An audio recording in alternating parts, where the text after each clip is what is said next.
Hello बच्चों, welcome to biology भंडार। Please यार वीडियो को लाइक करो, सब्सक्राइब करो, शेयर करो। आज हम लोग को पढ़ना क्लास 11 का यूनिट 1 का सबसे पहला चैप्टर द लिविंग वर्ल्ड। इसमें हम लोग को पढ़ना क्या क्या है वो देख लो। पहले इसमें हम लोग को पढ़ना character of living organism, taxonomy, binomial nomenclature, 3 domain life और इम्पोर्टेंट जो रूल्स होते हैं of the nomenclature of organism, वो सब हम लोगों को इसमें पढ़ना है। तो सबसे पहले हम लोग पढ़ेंगे कैरेक्टर्स ऑफ लिविंग ऑर्गेनिज्म। तो सबसे पहले क्या पढ़ना है? Characters of living organism. अब देखो यार, कैरेक्टर में कुछ कैरेक्टर जो होते हैं वो डिफाइनिंग होते हैं और कुछ कैरेक्टर जो होते हैं वो नॉन डिफाइनिंग होते हैं। डिफाइनिंग कैरेक्टर का मतलब क्या होता है वो जान लो पहले। डिफाइनिंग कैरेक्टर यानी कि ऐसे कैरेक्टर जिसके बेसिस पे, या ये कह सकते हो कि वो कैरेक्टर जो कि केवल लिविंग ऑर्गेनिज्म में प्रेजेंट होंगे, वो नॉन लिविंग में प्रेजेंट नहीं हुआ। यानी कि कुछ कैरेक्टर्स ऐसे होंगे जो केवल और केवल किसमें प्रेजेंट होंगे? लिविंग में। और दूसरा होता है non defining character. Non defining character यानी कि सिर्फ इन कैरेक्टर के बेसिस पे हम किसी चीज को लिविंग नहीं बोल सकते हैं। ठीक, तो टोटल हम लोग को पढ़ना है 5 कैरेक्टर। कौन कौन सा पढ़ना है? Growth, second one is reproduction,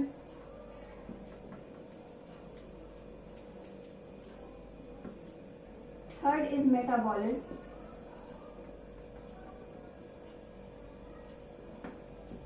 fourth is consciousness या इसको respond to stimuli भी कहा जाता है, और respond to stimuli। और fifth and the last character है सेलुलर ऑर्गेनाइजेशन।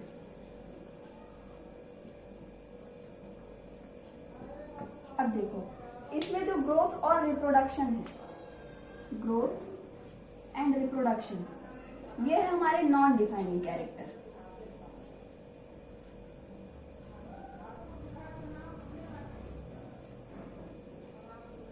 और ये जो हमारे कैरेक्टर्स हैं, metabolism, cellular organisation and respond to stimuli, ये हमारा डिफाइनिंग कैरेक्टर।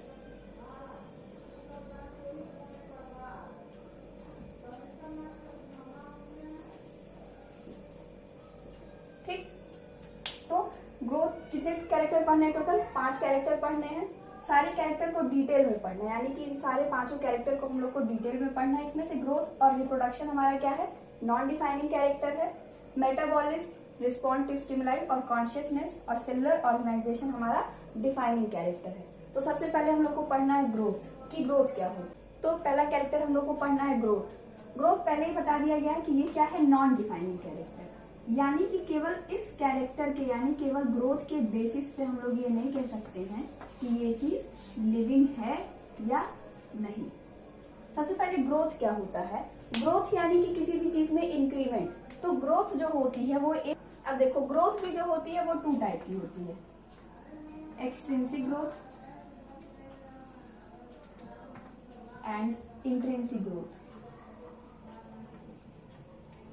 देखो, एक्सट्रिंसिक का मतलब होता है बाहर, फ्रॉम आउटसाइड, और इंट्रिंसिक का मतलब होता है इनसाइड, यानी कि जो भी कुछ होगा वो अंदर से होगा। अब देखो, एक्सट्रिंसिक में क्या होता है? एक्सट्रिंसिक में growth occur from outside.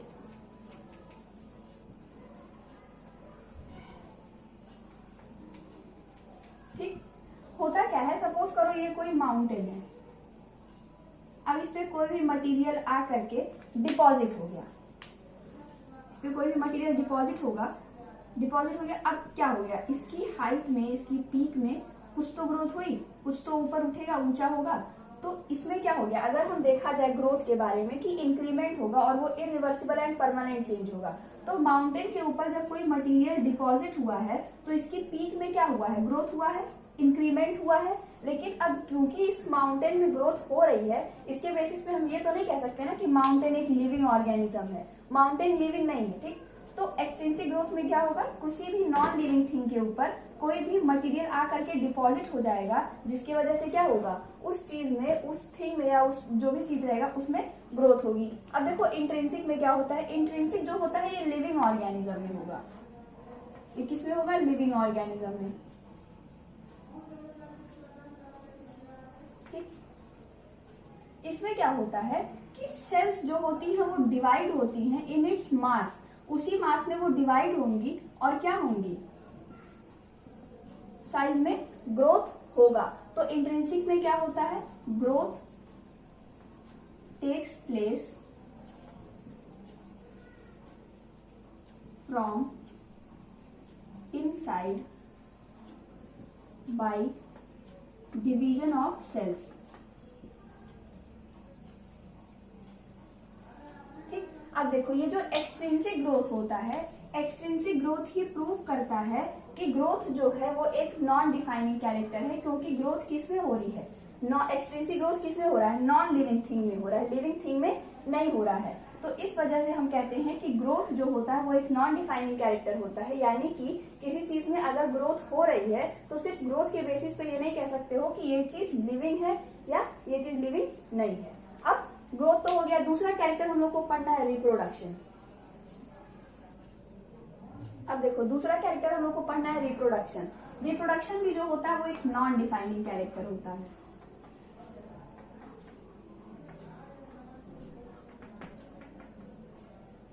Non defining character.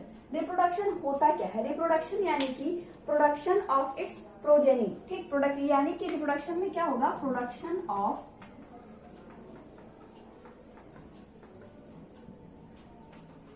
Progeny और न्यू इंडिविजुअल्स लाइक इटसेल्फ।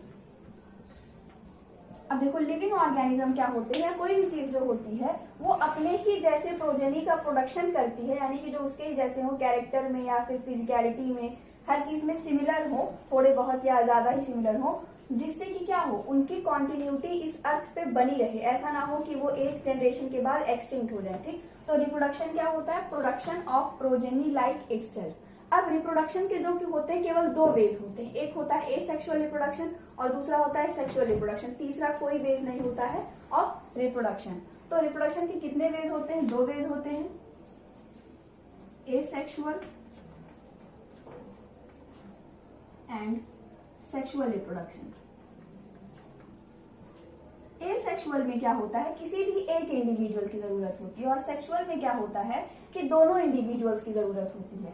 ठीक, तो एसेक्सुअल में क्या होता है? ओनली वन इंडिविजुअल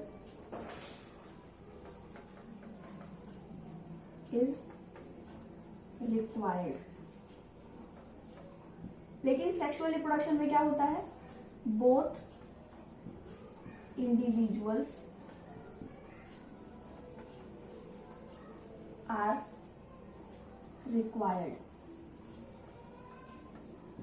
ठीक, अब देखो एसेक्सुअल रिप्रोडक्शन में गैमीट का फॉर्मेशन नहीं होता, यानी कि मेल और फीमेल गैमीट का फॉर्मेशन नहीं होता है, गैमीट फॉर्मेशन इज एब्सेंट। लेकिन सेक्सुअल रिप्रोडक्शन में क्या होता है? मेल एंड फीमेल गैमीट का फॉर्मेशन होता है bye meiosis. Gamete formation is present by meiosis. ठीक, तीसरा क्या है? इसमें प्रोजेनी का फॉर्मेशन फर्टिलाइजेशन से नहीं होता है, यानी कि इसमें क्या होता है? Fertilisation is absent. लेकिन सेक्सुअल रिप्रोडक्शन में क्या होता है? फर्टिलाइजेशन इज प्रेजेंट, यानी कि यहाँ पे जो प्रोजेनी का फॉर्मेशन होगा वो थ्रू फर्टिलाइजेशन होगा of male and female gamete. लेकिन एसेक्सुअल रिप्रोडक्शन में फर्टिलाइजेशन नहीं होता है। ठीक, अब हम लोगों को एसेक्सुअल और सेक्सुअल दोनों रिप्रोडक्शन को डिटेल में पढ़ना है। अब देखो, अब हम लोग को क्या पढ़ना है? रिप्रोडक्शन का पहला वे पढ़ना है या पहला टाइप पढ़ना है एसेक्सुअल रिप्रोडक्शन। एसेक्सुअल रिप्रोडक्शन बता दिया, इसमें गैमीट फॉर्मेशन नहीं होता है बाय मियोसिस डिवीजन, और इसमें फर्टिलाइजेशन भी नहीं होता है, किसी भी एक इंडिविजुअल की जरूरत होती है। अब देखो एसेक्सुअल रिप्रोडक्शन के भी 4 वेज होते हैं, यानी कि एसेक्सुअल रिप्रोडक्शन भी फर्दर कितने टाइप से होता है? 4 तरीके से होता है।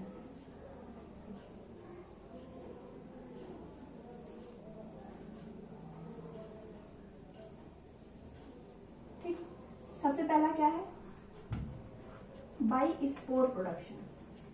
या बाइस्पोर फॉर्मेशन, कुछ भी कह सकते हो, बाइस्पोर प्रोडक्शन।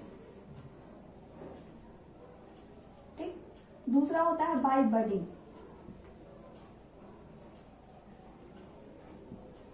तीसरा होता है by fragmentation,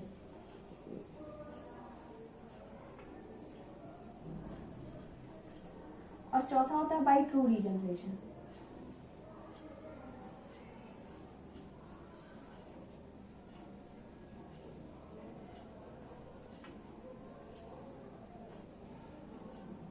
by true regeneration. ठीक, स्पोर प्रोडक्शन क्या होता है, बडिंग क्या होता है, फ्रेगमेंटेशन क्या होता है, और ट्रू रीजनरेशन क्या होता है। बाय स्पोर प्रोडक्शन यानी कि ये देखो, ये होता है एल्गी में। ठीक, होता क्या है कि एल्गी में क्या होता है कि एक स्ट्रक्चर होता है बैग लाइक या सैक लाइक, जिसको हम कहते हैं स्पोरेंजियम, और ये इसके बाहर एक जैकेट होती है, या एक इसको तुम आउटर वॉल भी कह सकते हो, जैकेट भी कह सकते हो। ठीक, ये होती है आउटर वॉल। अब देखो होता क्या है कि इस स्पोरेंजियम के अंदर स्पोर्स का फॉर्मेशन होता है बाय डिवीजन। ठीक, स्पोर्स का फॉर्मेशन होता है। अब जब इस स्पोर का फॉर्मेशन बहुत ज्यादा हो जाता है इस स्ट्रक्चर के अंदर, इस सैक के अंदर, तो होता क्या है कि ये जो आउटर वॉल होती है इस पर प्रेशर अप्लाई होता है बाय द स्पोर्स। अब जब प्रेशर अप्लाई होता है तो ये वॉल कहीं भी एक जगह से ब्रेक हो जाती है, और जहां से ब्रेक हो जाती है वहीं से क्या होता है, स्पोर्स जो होते हैं वो सारे स्पोर्स रिलीज हो जाते हैं, और वो जा करके अर्थ सरफेस पे कहीं ना कहीं डिपॉजिट हो जाते हैं। ठीक, गिर जाते हैं। अब होता क्या है, उसके बाद से जब इन स्पोर्स को सूटेबल कंडीशन मिलती है तो ये क्या करते हैं, जब सूटेबल कंडीशन मिलते ही ये क्या करते हैं, न्यू एल्गी का फॉर्मेशन कर देते हैं। तो इससे क्या होता है, एल्गी की जो जनरेशन होती है वो कंटिन्यू रहती है। तो ये तो क्या by spore production. By budding में क्या होता है, ये होता है इन ईस्ट एंड हाइड्रा।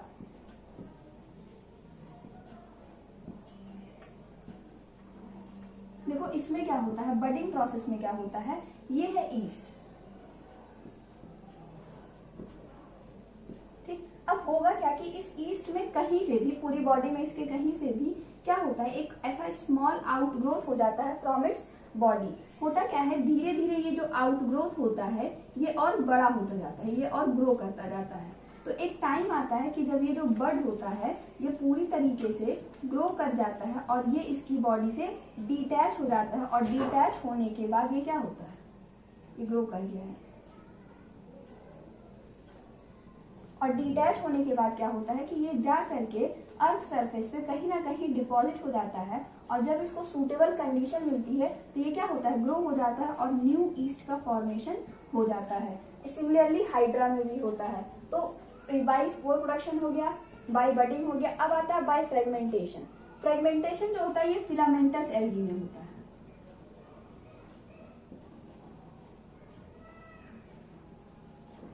इसमें क्या होता है, इसमें क्या होता है कि सपोज करो ये एक फिलामेंटस एल्गी है,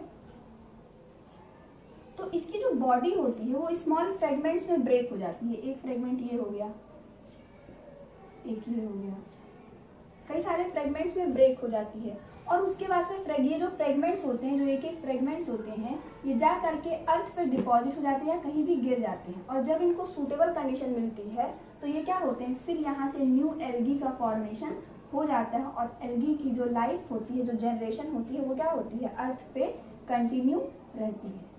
ठीक, ये तो हो गया बाय फ्रेगमेंटेशन। अब ट्रू रीजनरेशन के देखो, ट्रू रीजनरेशन में तुम लोग को अगर रीजनरेशन और ट्रू रीजनरेशन में डिफरेंस नहीं पता है तो ट्रू रीजनरेशन का सीधा सा तुम लोग एग्जांपल दोगे लिजार्ड एंड स्टारफिश, लेकिन ये गलत है। Lizard and starfish true regeneration का एग्जांपल नहीं होता है। फर्क क्या होता है ट्रू रीजनरेशन और रीजनरेशन में, अब देखो, अब हम लोग को पढ़ना है, देखो पढ़ना नहीं है, बस बता दिया जा रहा है कि रीजनरेशन और ट्रू रीजनरेशन में फर्क क्या होता है। रीजनरेशन में क्या होता है, लिजार्ड या स्टारफिश में होता क्या है कि जब उसकी बॉडी कहीं से कट जाती है एक्सीडेंटली या जिस भी तरीके से, तो होता क्या है कि एक होता है लॉस्ट पार्ट और एक होता है replaced part. Lost part and replaced part.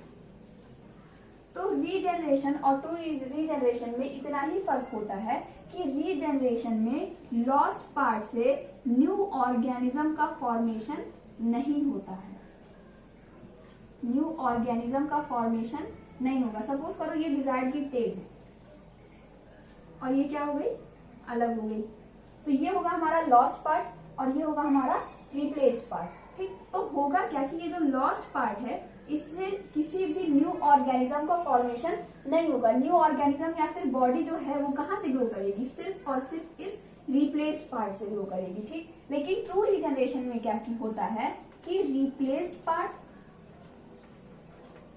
And lost part दोनों से न्यू ऑर्गेनिज्म का फॉर्मेशन होगा।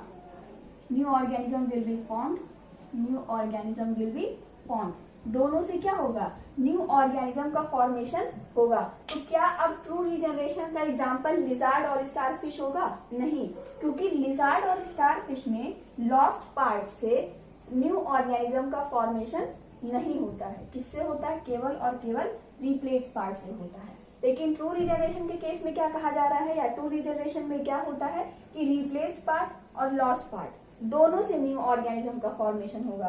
तो जो ट्रू रीजनरेशन का एग्जांपल होगा, सही एग्जांपल, वो होगा प्लेनेरिया।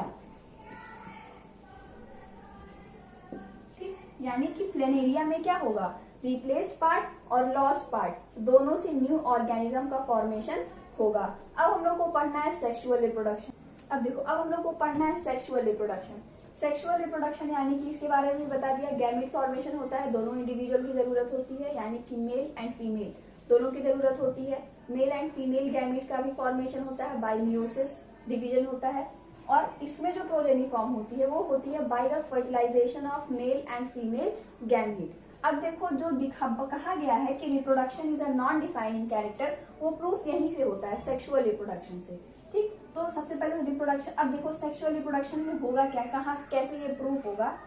कुछ देखो, सेक्सुअल रिप्रोडक्शन में होता क्या है कि जो भी प्रोजेनी फॉर्म होगी, ठीक, वो तो पेरेंट्स की जैसे होगी, लेकिन कुछ ऐसे लिविंग ऑर्गेनिज्म होते हैं जो कि लिविंग तो है लेकिन उनमें रिप्रोडक्शन नहीं होता है। सबसे अच्छा एग्जाम्पल इसका है हनी बी का एग्जाम्पल। हनी बी में कितने टाइप की बी होती हैं? 3 टाइप की, queen bee, drone and worker bee. इसमें से ड्रोन जो होता है ये मेल होता है, तो इसको तो हटा दो। लेकिन जो क्वीन बी होती है और जो वर्कर बी होती है, ये दोनों क्या होती हैं? फीमेल बीज होती हैं। दीज आर फीमेल बीज। लेकिन रिप्रोड्यूस कौन करता है? केवल और केवल क्वीन बी रिप्रोड्यूस करती है, वर्कर बी रिप्रोड्यूस नहीं करती है। तो अब क्योंकि वर्कर बी क्या हो जाएगी हमारी? Female sterile bee. ठीक, अब देखो, क्योंकि वर्कर भी रिप्रोड्यूस नहीं करती है तो उसके बेसिस पे सिर्फ इसको नॉन लिविंग तो नहीं कहा जा सकता है ना। तो वर्कर भी क्या होती है? लिविंग होती है लेकिन रिप्रोड्यूस नहीं करती है, इसमें रिप्रोडक्शन नहीं होता है। एक और एग्जांपल होता है इसका, ह्यूमन स्टेराइल कपल। यानी कि कुछ ह्यूमन कपल ऐसे होते हैं जो कि रिप्रोड्यूस नहीं कर पाते हैं।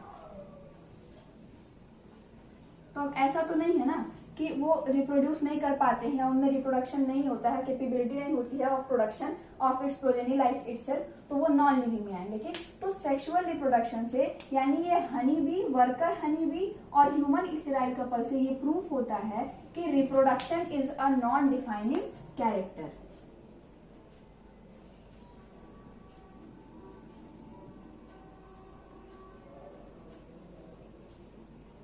तो नॉन डिफाइनिंग कैरेक्टर 2 थे, दोनों हम लोगों ने पढ़ लिया, ग्रोथ एंड रिप्रोडक्शन। अब तीसरा हम लोग को पढ़ना है मेटाबॉलिज्म। अब देखो, तीसरा हम लोग को पढ़ना है मेटाबॉलिज्म। मेटाबॉलिज्म जो है ये एक डिफाइनिंग कैरेक्टर है। Metabolism is a defining character. ठीक, देखो मेटाबॉलिज्म होता क्या है? मेटाबॉलिज्म यानी कि हमारी बॉडी में जो भी केमिकल चेंजेस होते हैं इनसाइड आवर बॉडी, उसी को हम क्या कहते हैं? मेटाबॉलिज्म। तो what is metabolism? Metabolism is a chemical changes that occur inside living body. ठीक, मेटाबॉलिज्म में भी दो रिएक्शन होते हैं, कैटाबॉलिक रिएक्शन और कैटाबॉलिक, एंड एनाबॉलिक रिएक्शन और एनाबॉलिज्म।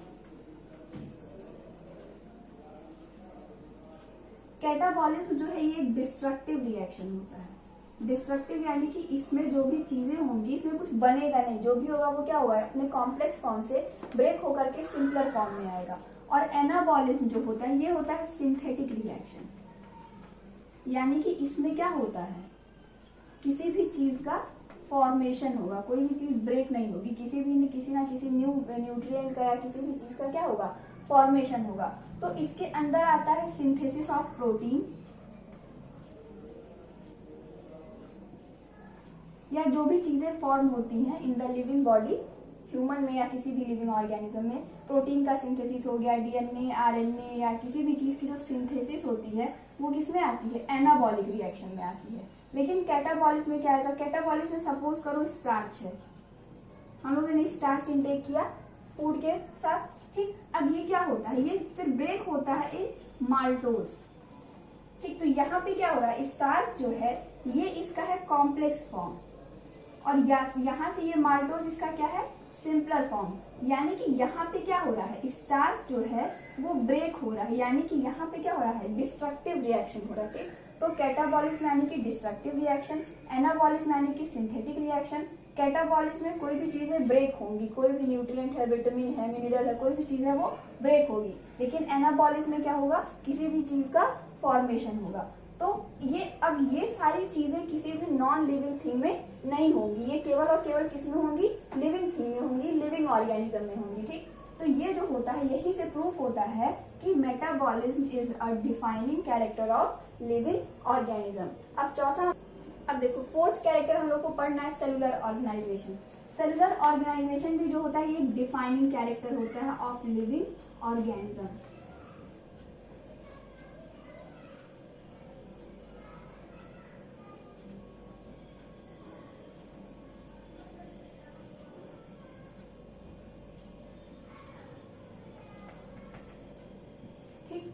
होता क्या है इसमें, देखो सेलुलर ऑर्गेनाइजेशन नाम से ही क्लियर है कि सेल्स का कुछ ऑर्गेनाइजेशन होगा, ठीक। तो होता क्या है कि जो लिविंग ऑर्गेनिज्म होते हैं उसमें जो सेल्स होते हैं, कई सारे सेल्स एक साथ होते हैं। देखो जब कई सेल्स एक साथ रहते हैं तो वो टिश्यू का फॉर्मेशन करते हैं, ठीक है। और यहाँ पे होता क्या है कि अगर टिश्यू का फॉर्मेशन ना भी हो तो सेल्स अगर केवल लूज एग्रीगेशन में भी, यानी कि बस वो लूजली अरेंज हैं, एक दूसरे के साथ अटैच्ड हैं, तो होता क्या है कि यहाँ पे हर एक सेल का फंक्शन डिसाइडेड होता है कि किस सेल को कौन सा फंक्शन परफॉर्म करना है। लाइक किसी सेल का डिसाइडेड है कि इसको रेस्पिरेशन का काम करना है, किसी सेल का डिसाइडेड है कि इसको डाइजेशन का काम करना है, ठीक। तो यहाँ पे क्या होता है, सेलुलर ऑर्गेनाइजेशन में क्या होगा कि जो सेल्स होंगे उनका जो ग्रुप होगा, उस ग्रुप ऑफ सेल्स में भी सेल, जो हर एक सेल का फंक्शन क्या होगा, स्पेसिफिक फंक्शन डिसाइडेड होगा, यानी कि किस सेल को कौन सा काम करना है वो पहले से ही डिसाइडेड होगा, ठीक। तो सेलुलर, अब ये चीजें नॉन लिविंग थिंग में तो होंगी नहीं, क्योंकि नॉन लिविंग थिंग में रेस्पिरेशन, डाइजेशन, कोई भी केमिकल रिएक्शन या कोई भी इस तरह का प्रोसेस नहीं करना होता है, ठीक। तो सेलुलर ऑर्गेनाइजेशन जो होता है वो एक डिफाइनिंग कैरेक्टर होता है ऑफ द लिविंग ऑर्गेनिज्म, यानी कि सेलुलर ऑर्गेनाइजेशन अगर किसी चीज में दिख रही है, सेलुलर ऑर्गेनाइजेशन का पूरा मतलब होगा कि group of cells in which the function of each cell is decided, ठीक। तो अब सेलुलर ऑर्गेनाइजेशन किसमें होगा, केवल और केवल लिविंग में होगा। तो 4 कैरेक्टर हम लोगों ने पढ़ लिए। अब हम लोग को fifth and the last character पढ़ना है, रिस्पॉन्ड टू स्टिमुलाई और कॉन्शियसनेस। अब देखो हम लोग को fifth and the last character पढ़ना है, रिस्पॉन्ड टू स्टिमुलाई और कॉन्शियसनेस। ये क्या होता है, रिस्पॉन्ड टू स्टिमुलाई और कॉन्शियसनेस जो है वो भी एक डिफाइनिंग कैरेक्टर है,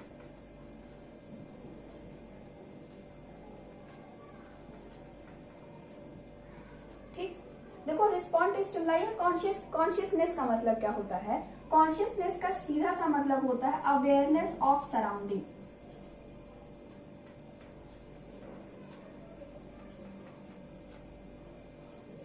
अवेयरनेस ऑफ सराउंडिंग, ठीक। सपोज करो तुम बैठे हो या कोई भी इंसान बैठा है, कुछ काम कर रहा है, ठीक, मन से बहुत काम कर रहे हो, लेकिन अगर तुम्हारे आसपास से कोई गुजरे तो तुमको ये चीज महसूस हो जाती है कि हाँ तुम्हारे आसपास से कोई गुजरा हो और तुम उस चीज के लिए रिस्पॉन्ड करते हो या तुम अवेयर हो जाते हो कि हाँ सराउंडिंग में कुछ तो हो रहा है हरकत, ठीक। तो कॉन्शियसनेस का वही मतलब होता है, उसी को भी कॉल कॉन्शियसनेस। तो consciousness means awareness of surrounding, ठीक। अब देखो रिस्पॉन्ड टू स्टिमुलाई को कैसे समझना है। तो अब देखो तुम क्योंकि बिल्कुल ठीक ठाक हो तो तुम उस चीज के लिए कुछ ना कुछ रिस्पॉन्स करोगे, देखोगे या खड़े हो जाओगे या कुछ भी रिस्पॉन्स करोगे। लेकिन अगर हम बात करें a person who is in coma, जो इंसान कोमा में है, अब अगर जो इंसान कोमा में है तुम उसके पास जाके कुछ भी करोगे तो वो उस चीज के लिए रिस्पॉन्ड नहीं करेगा। लेकिन इसमें भी दो बातें आती हैं, इसमें भी तुम पहले समझ लो एक्सटर्नल एंड इंटरनल स्टिमुलाई।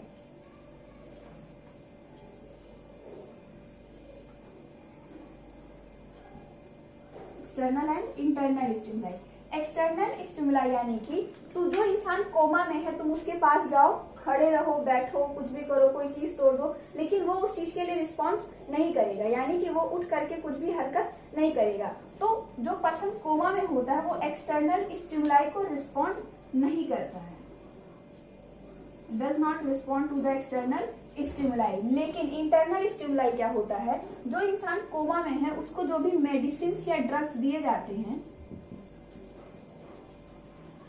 जो भी मेडिसिन या ड्रग्स दिए जाते हैं उसके लिए वो रिस्पॉन्स करता है, यानी कि उसकी बॉडी में जो भी केमिकल चेंजेस हो रही हैं by those medicine and the drugs, he respond to that chemical changes. अगर वो रिस्पॉन्ड नहीं करेगा तो क्या होगा, वो ठीक नहीं होगा। यानी कि जो इंसान कोमा में है वो एक्सटर्नल स्टिमुलाई को तो रिस्पॉन्ड नहीं कर रहा है, लेकिन इंटरनल स्टिमुलाई को वो रिस्पॉन्ड कर रहा है। यानी कि a person who is in coma is responding to the internal stimuli, ठीक। तो अब क्योंकि वो रिस्पॉन्ड तो कर रहा है ना, एक्सटर्नल स्टिमुलाई को करे या इंटरनल स्टिमुलाई को करे, यानी कि वो क्या है, एक लिविंग है, यानी कि वो अभी भी क्या है, जिंदा है। तो यहाँ से क्या हो गया, प्रूफ हो गया हमारा कि रिस्पॉन्ड टू स्टिमुलाई और consciousness is a defining character of living organism. अब नॉन लिविंग में तो ऐसा कुछ नहीं होगा ना, तुम सपोज करो ये मार्कर ही है, इस मार्कर को अगर तुम तोड़ दो, गिरा दो, कुछ भी कर दो तो ये कुछ भी रिस्पॉन्ड नहीं करेगा, ठीक। तो रिस्पॉन्ड टू स्टिमुलाई या कॉन्शियसनेस जो होता है ये एक डिफाइनिंग कैरेक्टर होता है ऑफ द लिविंग ऑर्गेनिज्म, और ये केवल और केवल लिविंग ऑर्गेनिज्म में ही प्रेजेंट होता है। तो आज हम लोगों ने कितने कैरेक्टर पढ़े, टोटल 5 कैरेक्टर पढ़े, ठीक। पांचों को एक बार समराइज कर लेते हैं। अब देखो हम लोगों ने कितने कैरेक्टर पढ़े, टोटल 5 कैरेक्टर पढ़े। क्या क्या पढ़ा, ग्रोथ पढ़ा, रिप्रोडक्शन पढ़ा, मेटाबॉलिज्म पढ़ा, कॉन्शियसनेस पढ़ा और सेलुलर ऑर्गेनाइजेशन पढ़ा। इसमें से जो 2 कैरेक्टर थे यानी कि ग्रोथ एंड रिप्रोडक्शन, ये हमारे क्या थे, नॉन डिफाइनिंग कैरेक्टर।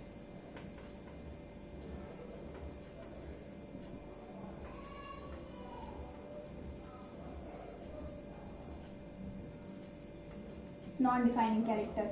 लेकिन जो नीचे के 3 थे यानी कि मेटाबॉलिज्म, कॉन्शियसनेस और सेलुलर ऑर्गेनाइजेशन, कॉन्शियसनेस को रिस्पॉन्ड टू स्टिमुलाई भी कहा जाता है, तुम लोग को दोनों चीजें लिखी मिल सकती हैं बुक्स में। ये हमारा क्या था, defining character.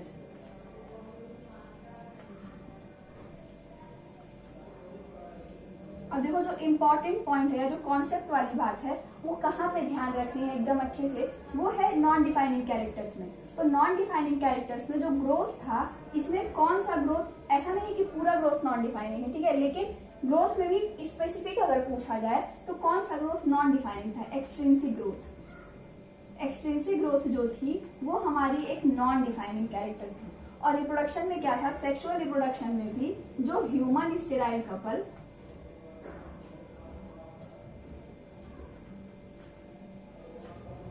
And worker honey bee जो थी, ये हमारे क्या थे, ये शो कर रहे थे कि जो रिप्रोडक्शन होता है वो एक नॉन डिफाइनिंग कैरेक्टर है, ठीक। तो हम लोगों ने 5 कैरेक्टर्स पढ़ लिए, समराइज भी हो गया है।